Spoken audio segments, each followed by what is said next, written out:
ठरलं तर मग या मालिकेच्या जबरदस्त भागामध्ये आपण इथे पाहत असतो की आता इथे अर्जुनने खरं तर सँडीला कॉल केलेला असतो. झालं का आपलं काम असं इथे विचारल्याबरोबर सँडी म्हणत असतो, हो सर झालेला आहे आणि खूप सारे मसाले प्रियाच्या बाबतीत मिळालेले आहेत. म्हणजे काय तर मी तिच्या बऱ्याच बॉयफ्रेंडशी जुन्या भेटलो. खरं तर या प्रियाने त्यांना खूप फसवलेलं आहे. त्यांच्याकडनं अक्षरशः पैसे उधळलेले आहेत. मला माहीत होतं ही प्रिया काय चांगली मुलगी नाही, मात्र इतक्या मुलांचं घर ती उद्ध्वस्त करू शकते हे काय मला माहीत नव्हतं. तेव्हा इथे सायली म्हणते, म्हणजे या सर्व गोष्टीचा आपल्याला नक्कीच फायदा होईल ना असं इथे म्हटल्याबरोबर सँडी म्हणतो, हो होणारच की, आणि ते साक्ष द्यायला देखील तयार आहेत. पण त्याआधी खरं तर मला आणखी 2-3 मुलाशी भेटायचं आहे. त्यांच्याकडं मला असं वाटत आहे की आणखी इन्फॉर्मेशन आहे असं इथे म्हटल्याबरोबर अर्जुन म्हणतो असं, व्हेरी गुड, खरंच तू खूप छान काम केलंस असं इथे म्हटल्याबरोबर सँडी म्हणत असतो, खरं तर याचात माझासुद्धा स्वार्थ आहे. म्हणजे या प्रियाने मलासुद्धा खूप फसवलेलं आहे. आता उगं माझी छान नोकरी आहे, तिने मला सोडलं, ह्या सगळ्या गोष्टी झाल्यात म्हणून चांगलं झालं आहे. तुम्ही इतकं काम छान करताना खरं त्यात माझा खारीचा वाटा आहे, याचा मला फार आनंद वाटत आहे अर्जुन सर असं इथे सँडी म्हटलेला असतो. आता इथे खरं तर सँडी म्हणत असतो, सायली मॅडम आणि अर्जुन सर तुम्ही अजिबातच काळजी करू नका. आता आपण खरं या प्रियाचा खरा रंग लवकरात लवकर बाहेर आणू असं इथे सँडी म्हटलेला असतो. आता दुसऱ्या बाजूला खरं प्रियाची ही अवस्था अश्विननी पाहिलेली असते. त्यामुळे खरं त्यांनी लाईट ऑन केलेला असतो आणि ते प्रियाकडे जाऊन प्रियाला म्हणत असतं, काय झालं तन्वी, तू टेन्शनमध्ये का दिसतेस? म्हणजे तुझी मैत्रीण ती बरी आहे ना, ठीक आहे ना आता असं इथे म्हटल्याबरोबर जी काही प्रियाचं, हो सानिका बरी आहे असं इथे म्हटल्याबरोबर अश्विन म्हणतो, काय सानिका, तू तर सारिका म्हटली होतीस ना. तेव्हा इथे प्रिया म्हणते, अरे हो म्हणजे मी सानिका म्हटले का? नाही सारिका. अरे काय आहे ना, माझं जरा टेन्शनमध्ये आहे म्हणून जरा म्हटले. हां ती बरी आहे ना. तेव्हा इथे अश्विन म्हणतो, हे सगळं काही ठीक आहे, सारिका बरी आहे, तर मग तुझ्या चेहऱ्यावर काळजीपेक्षा जास्त भीती का दिसते असं इथे म्हटल्याबरोबर प्रिया लगेच म्हणते, काय माझ्या चेहऱ्यावर भीती दिसते? म्हणजे मी तर काहीच केलेलं नाही आहे, आणि ज्याला कर नाही त्याला डर कशाला हवा असं इथे खरं प्रिया म्हणत असते. तेव्हा इथे अश्विन म्हणतो, काय झालंय तुला, विषय कुठं नेतीस तू काही चुकीचं केलंस असं तर मी म्हणालोच नाही.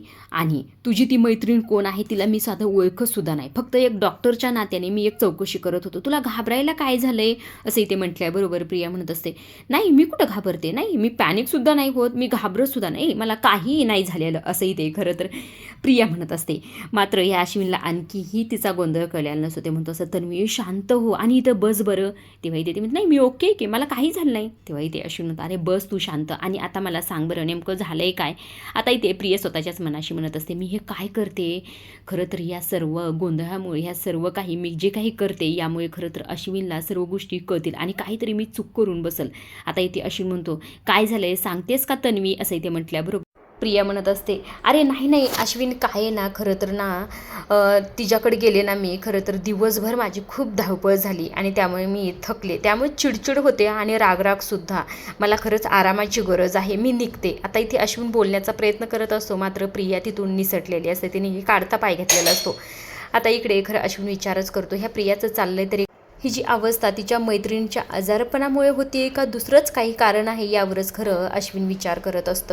आता इकडे दुसऱ्या बाजूला प्रियाविषयी हे दोघे आता इथे बोलत असतात. तेव्हा इथे अर्जुन म्हणतो, तुला आता तरी बायको हा मुद्दा स्ट्रॉंग वाटतोय ना. तेव्हा इथे खरं तर सायली म्हणते, नाही मला अजून सुद्धा हा मजबूत स्ट्रॉंग वाटत नाहीये.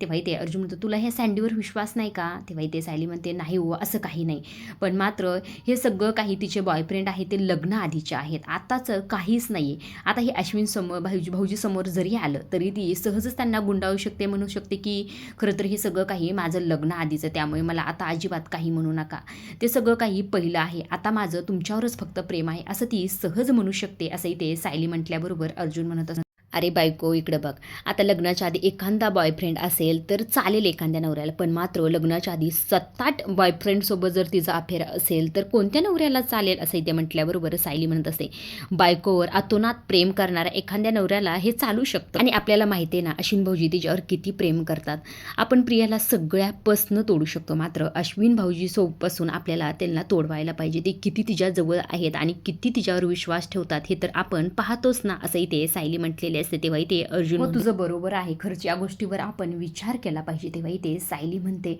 जर तिचं आत्ताचं प्रकरण आपण अश्विन भाऊजी समोर आणलं तर. तेव्हा इथे अर्जुन म्हणतो, पण ती आता असं कशाला वागेल, ती किती हुशार आहे माहिती आहे ना, म्हणजे सुभेदार आणि किल्लेदारांचाच तिला आता पैसा हवा आहे असे ते म्हटल्याबरोबर सायली म्हणत असते, किल्लेदार आणि सुभेदार यांच्यापेक्षा जास्त पैशावाला मुलगा जर तिच्या समोर आला तर त्याला ती नक्की स्वतःच्या प्रेमाच्या जाळ्यात अडकवेल. सायली म्हणते, आता फक्त आपल्याला एखादा पैशावाला मुलगा तिच्या समोर हजर करायचा आहे, एवढं काम जरी केलं तरी आपलं पूर्ण काम होईल असंही ते म्हटल्याबरोबर अर्जुन म्हणतो, हो असा एक मुलगा मला माहीत आहे. असं म्हणून तो आता एका मुलाला इथे फोन करतो. आता इकडे दुसऱ्या बाजूला जी काही प्रिया असते ती मैना आणि सदाची चौकशी त्यांच्या शेजाऱ्या पाजाऱ्यांना फोन करून करत असते. ती म्हणत असते की हे गेले तरी कुठं असतील, खरं तर शेजाऱ्या पाजाऱ्यांना सुद्धा माहीत नाही आणि हे 4 पोरांना सुद्धा माहीत नाही. असं म्हणून त्यातल्याच एका पोरांना फोन केलेला असतो, कारण की शांताच्या मागे त्या पोराला तिने लावलेलं असतं. आली का शांता घरी असं ते म्हटल्याबरोबर तो मुलगा म्हणत असतो, खरं मी अधूनमधून त्यांच्यावर नजर ठेवून आहे पण आतापर्यंत काय आली नाही असंही ते म्हटल्याबरोबर प्रिया म्हणत असते, अधूनमधून नजर ठेवून अजिबात चालणार नाही, तिच्यावर दररोज नजर ठेवावी लागेल. तेव्हा इथे तो मुलगा म्हणत असतो, दररोज जर नजर ठेवायची असेल तर पैसे तुम्ही पाठवत राहा, माझं मी काम करतो असं इथे म्हटल्याबरोबर प्रिया म्हणतात, हो मी माझे पैसे पाठवते, मात्र तुझं काम तू नीट कर असं म्हणून फोन ठेवून देते आणि म्हणत असते की आता पैशाचा काहीतरी बंदोबस्त केलाच पाहिजे असं म्हणून कपाटात जाते, पर्स काढते आणि घराच्या बाहेर इथे पडलेली असते, रूमच्या बाहेर पडलेली असते. आता इकडे दुसऱ्या बाजूला खरं तरी इथे कल्पना, प्रताप, सायली, अर्जुन हॉलमध्ये बसलेले असतात. त्यावेळेस खरं तरी इथे कल्पना म्हणत असते, अरे तुमचा जो अपघात झाला ते ट्रक चालवणारे जे पोरं होते त्यांचा काही तपास लागला का असं इथे म्हटल्याबरोबर प्रताप म्हणतच, हो लागलाच असेल ना रे, पोलिसांनी कळवलं का काही असं इथे म्हटल्याबरोबर अर्जुन म्हणतो, नाही ना अजून नाही, काही लागलाच तर तपास तर ते सांगतील म्हटले. तेव्हा इथे प्रताप म्हणतात, बघ मी म्हटलंच होतं हा घात नसून अपघात आहे, कारण की त्यात जर पोरं असते ट्रक चालवणारे तर ते एव्हाना मिळाले देखील असते, पण मात्र ही गोष्ट काहीतरी भयान आहे असं इथे प्रताप म्हणलेले असतात. तेव्हा इथे कल्पनेला काळजी वाटत असते. तेव्हा कल्पना म्हणते, असं जर असेल ना सायली आणि अर्जुन तुम्ही आता अजिबातच घराबाहेर पडायचं, कुठेही जायचं नाही.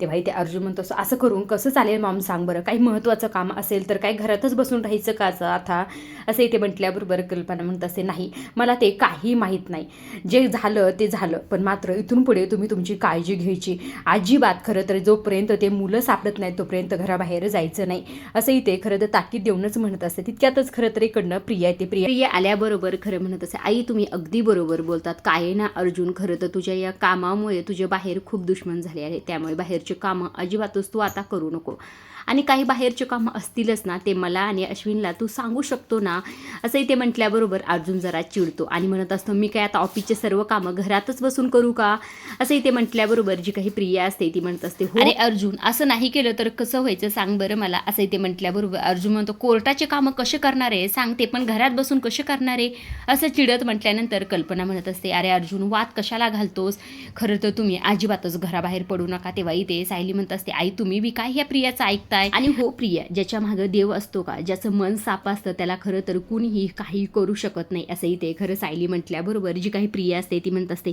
देवाने तुम्हाला एकदा वाचवलं बरं का, त्यामुळे खरं तर घराबाहेर न पडणंच हे तुमच्यासाठी आणि घरच्यांसाठी सगळ्यांसाठी चांगलं आहे, एका क्षणात होताचं नव्हतं होऊ शकतं असं इथे म्हटल्याबरोबर खरं प्रताप आता तन्वीवर चिडतात, तन्वी काय चाललंय तुझं, काही काय बोलतेस, जरा गप्प बस असं इथे चिडत बोललेलं असतात.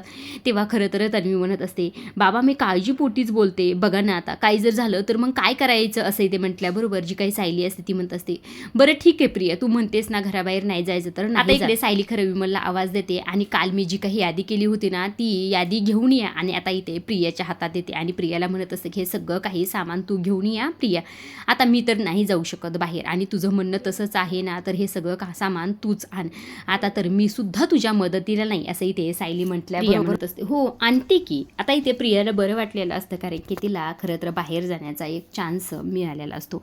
आता इकडे प्रिया निघून गेल्यानंतर खरं सायली स्वतःच्याच मनाशी म्हणत असते, आता इथे प्रियाला वाटत असेल की तिला बाहेर पाठवून खरं तर आम्ही खूप मोठं काम केलेलं आहे, पण तिला कुठे माहिती आहे की आता तिला बाहेर पाठवणं आमच्या प्लॅनचाच भाग आहे असं सायली स्वतःच्याच मनाशी म्हणत असते. आता सायली आणि अर्जुनचा हा कोणता नवा प्लॅन आहे ते तर आपल्याला पुढे पाहायलाच मिळेल. आता इकडे खरं दुसऱ्या बाजूला जो काही सचिन असतो तो सचिन कपाटात त्याचा बेल्ट शोधत असतो आणि त्याला सापडत नसतो, त्यामुळे खरं इथे अस्मिताला म्हणत असतो, माझा बेल्ट सापडत नाही आहे तेवढा शोधून दे अस्मिता असं इथे म्हटल्याबरोबर जी काही अस्मिता असते ती बेल्ट त्याचा शोधण्यासाठी कपाटाकडे गेलेली असते.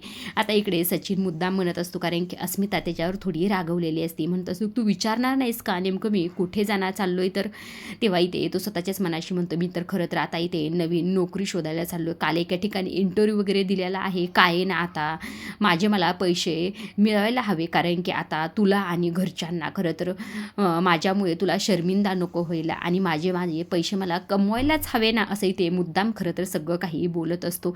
आता इथे अस्मिता अजिबात त्याला रिॲक्ट काही होत नसते. आता इथे अस्मिता बेल्ट शोधत असते, तेव्हा खरं तर इथे जो काही सचिन असतो त्याची खरं तर इथे बॅग आणि त्याच्यासोबत इथे पैसे अस्मिताकडनं खाली पडतात. तेव्हा खरं सचिन धावतच जातो. असं काय करतेस असं म्हणून ते पैसे पटपट जमा करतो आणि बॅगमध्ये टाकतो. तेव्हा अस्मिता म्हणते, हे काय आहे सचिन आणि हे पैसे कुठून आले तुझ्याकडे?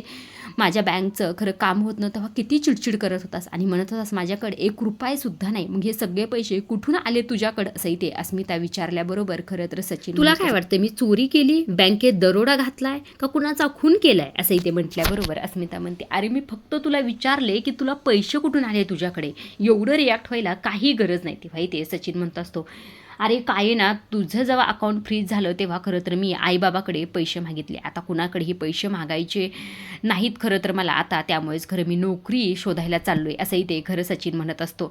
आता इथे खरं तर सचिन असतो तो चिडतच आता तिला म्हणतो असतो, बेल्ट सापडलाय ना, दे माझ्याकडं, असं म्हणून तिथनं रागात निघून जातो. आता इकडे अस्मिता जी असते ती अस्मिता विचार करत असते, हा सचिन खरं बोलतोय का खोटं हे मला अजिबातच कळत नाही, कारण की ह्याच्या आईबाबाकडं सुद्धा एवढी कॅश नसेल, याचं चाललं काय असेल आणि हा पैसा कुठून आला असं याच्याकडे, याच गोष्टीवर खरं अस्मिता स्वतःच्याच मनाशी बोलत. आता इकडे दुसऱ्या बाजूला खरं तर इकडे कल्पनाला फोन लावलेला असतो, तो म्हणजे सायली आणि अर्जुननी. आता इथे प्रिया गाडीतून जात असते, तेव्हा इथे कल्पना म्हणत असते, अगं तन्वी तू पोहोचलीत का दुकानात, सामान घेतलंस का? असं इथे म्हटल्याबरोबर प्रिया म्हणत असते, नाही आई, मला जरा 2-3 कामं आहेत आणि त्यानंतर मी दुकानात जाणार आहे. मात्र इकडे कल्पना म्हणत असते, अगं असं काय करते, तुला जी काही यादी दिली ना ती खूप महत्त्वाची आहे, त्यात सामान आहे ना ते गरजेचं आहे. अगं तू आत्ताच जा आणि सामान लवकरात लवकर घरी घेऊन ये. अगं मला वाटलं तू जेव्हा ना तिथं गेलीसुद्धा असतील, त्यामुळे तर मी तुला फोन केला. आणि एक काम कर, तिथं गेलं ना त्या दुकानदाराला फोन दे, त्याला काही मला सामान सांगायचं आहे, जा बरं पडदेशील, असंही ते खरं कल्पना म्हणत असते. आता इकडे प्रिया म्हणत असते, हो हो मी गेलं की तुम्हाला फोन लावून देते, असंही ते खरं तर प्रियाला म्हटल्यानंतर आता इथे फोन ठेवला जातो. आता ही सगळा काही प्लॅन इथे सायली आणि अर्जुन इकडे जी काही प्रिया असते ती स्वतःच्याच मनाशी म्हणत असते, आता ह्या घरचे कामं जर मी असं करत बसले ना, खरं तर मी पैशाचा कधी बंदोबस्त लावू, अशी खरं स्वतःच्या मनाशी म्हणून चिडचिड करत असते. आता इकडे घरी तर इथे सायली आणि अर्जुन कल्पनाचं कौतुक करत असतात की खरंच आई तुम्ही छान फसवला प्रियाला आणि असंच 5-10 मिनटं फोन करून तिला त्रास द्या, असं इथे सायली आणि अर्जुननी म्हटल्यानंतर खरं तर इथे जे काही प्रताप असतात ते म्हणत असतात, सायली आणि अर्जुन तुम्ही जे काही सांगताय ना खरं तर आम्हाला त्याचं काही माहीत नाही, मात्र तुमच्यावर विश्वास आम्ही ठेवतोय, कारण की या तन्वीने आजपर्यंत जो काही त्रास दिला ना त्याचा व्याजासहित परतफेड करताना खरं आम्हाला फार मजा येते, असं इथे प्रताप म्हटलेले असतात. आता इथे अर्जुन खरं त्याच्या रूममध्ये गेलेला असतो. आता इकडे जी काही प्रिया असते ती प्रिया सामान घेऊन निघालेली असते, तेव्हा मात्र इकडे कल्पना तिला परत फोन करून त्रास देते, कधी येतेस तन्वी? तेव्हा इथे प्रिया म्हणत असते, अहो आई असं काय करताय तुम्ही, जर अशा मला परत परत फोन करत राहिला तर मी कसं येऊ घरी, असं म्हणून फोन ठेवला जातो. तेव्हा इथे प्रिया म्हणते, ह्या कल्पीचं काय एवढं त्या सामानापाशी अडकले काय माहिती, ते सामान जर नाही भेटलं तर ही काय उपाशी वगैरे राहणार आहे काय, असं म्हणून खरं तरी ते गाडीत बसायला जातच असते. जात असताना खरं तरी ते समोर तिला दिसत असतं की एक ड्रायव्हर असतो आणि त्याच्या मालकाच्या पायाशी पाय धरलेले असतात आणि म्हणत असतो, मालक तुमचे फार उपकार झाले, कारण की माझ्या आईचं ऑपरेशन होतं आणि त्यासाठी मला 7 लाखाची गरज होती. ही रक्कम ऐकताच मला तर धक्काच बसला होता, मात्र तुम्ही देवासारखे मला धावून आलात आणि मला मदत करणार आहात, खरंच तुमचे उपकार कसे फेडू, असंही ते हात जोडून म्हणत असतो. तेव्हा तो समोरचा मुलगा म्हणत असतो की अहो असं काय करताय, तुमची आई ती माझी आई ना, त्यामुळे खरं आईसाठी कुणी असं करतं का, आणि मी पैसे देणारच, तुम्हाला जेवढे पैसे लागतात तेवढे मी पैसे द्यायला तयार आहे, असं म्हणून खरं तर त्याच्या बॅगमधून इथे 2-4 बंडल काढतो आणि त्या ड्रायव्हरच्या हातात ठेवतो आणि म्हणत असतो, हे तर तुमच्या ऑपरेशनसाठी, पण मात्र खरं तर तुम्हाला आणखी औषध गोळ्यासाठी पैसे लागले ना तरी न संकोच करता मला मागा, मी तुम्हाला नक्कीच मदत करेल, असंही ते म्हटलेलं असतो. आता हे सगळं काही सायली आणि अर्जुनचा प्लॅन असतो बरं का, कारण की हा अर्जुनचा मित्र आहे. आता इकडे हे सगळं काही प्रियाने बघितलेलं असतं, त्यामुळे खरं इतके पैसे ह्या सर्व गोष्टी पाहून तिला तर फार मोठा धक्का बसलेला असतो आणि तिला तर खरं पैशाची इथे फार गरज असते. आता इकडे दुसऱ्या बाजूला सायली खरं प्रताप आणि कल्पनाला समजावून सांगण्याचा प्रयत्न करत असते की आई बाबा नक्की आम्ही काय करतोय असा प्रश्न पडणं खरं तर स्वाभाविक आहे. आमच्याबाबत काळजी वाटणं हे सुद्धा स्वाभाविक आहे. पण काय ना, आमच्यावर विश्वास ठेवा. आज आम्हाला बाहेर जावं लागेल, खूप महत्त्वाचं काम आहे असंही ते खरं म्हटल्याबरोबर कल्पना म्हणत असते, सायली असं काय करतेस, खरं तर तुम्ही नका ना जाऊ, माझ्या उगाच जीवाला घोर लागतो गं, नका जाऊ तुम्ही बाहेर असंही ते म्हटल्याबरोबर सायली म्हणत असते, जास्त जर महत्त्वाचं काम नसतं ना तर मी बाहेरसुद्धा गेलो नसतं आम्ही. तेव्हाही ते प्रताप म्हणतात, खरं सांगू का सायली, खरं तर मला सुद्धा वाटतं की तुम्ही या परिस्थितीत बाहेर जायला नको आहे, मला पण काळजी वाटते तुमची असंही ते म्हटल्याबरोबर सायली म्हणत असते, तुमचं बरोबर आहे दोघाचं, पण खूप महत्त्वाचं काम आहे आणि आमच्यावर विश्वास ठेवा. आतापर्यंत जसा विश्वास ठेवला तसा यापुढे सुद्धा विश्वास ठेवा.